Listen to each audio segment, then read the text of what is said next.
Bismillah, Assalamualaikum warahmatullahi wabarakatuh. Hai teman-teman semua, kembali lagi di channel saya.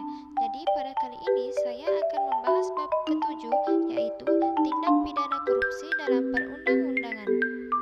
Yang pertama yaitu tindak korupsi dalam perundang-undangan. Yang pertama, Peraturan Presiden Nomor 54 Tahun 2018 mengatur strategi nasional pencegahan korupsi yang melibatkan sinergi antar lembaga pemerintahan dan KPK untuk menciptakan masyarakat yang adil, makmur, dan sejahtera. Yang kedua, peraturan-peraturan penting dari KUHP mencakup pasal-pasal terkait korupsi pasal 209 sampai 220, 423, 425 dan 435. Untuk Undang-Undang Nomor 28 Tahun 1999 tentang penyelenggaraan negara yang bersih dan bebas KKN.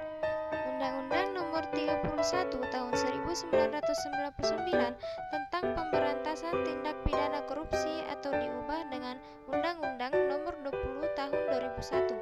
Undang-Undang Nomor 30 Tahun 2002 tentang KPK. Nomor 3, sanksi dan hukuman. Pasal 2 ayat 1 Undang-Undang Nomor 31 Tahun 1999 diubah dengan Undang-Undang Nomor 20 Tahun 2001 menetapkan pidana penjara seumur hidup atau 4 sampai 20 tahun dan denda senilai 200 juta rupiah hingga 1 miliar bagi pelaku korupsi.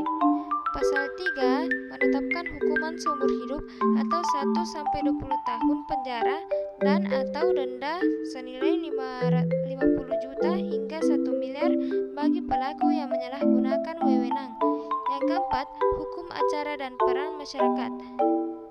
Penanganan korupsi memiliki hukum acara khusus.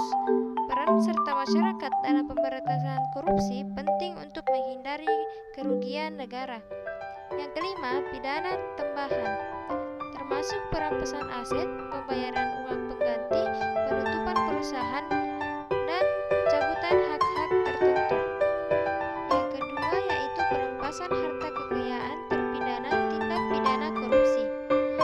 Pemberantasan korupsi di Indonesia menekankan 3 aspek utama: pencegahan, pemberantasan, dan pengembalian aset negara dari pelaku korupsi.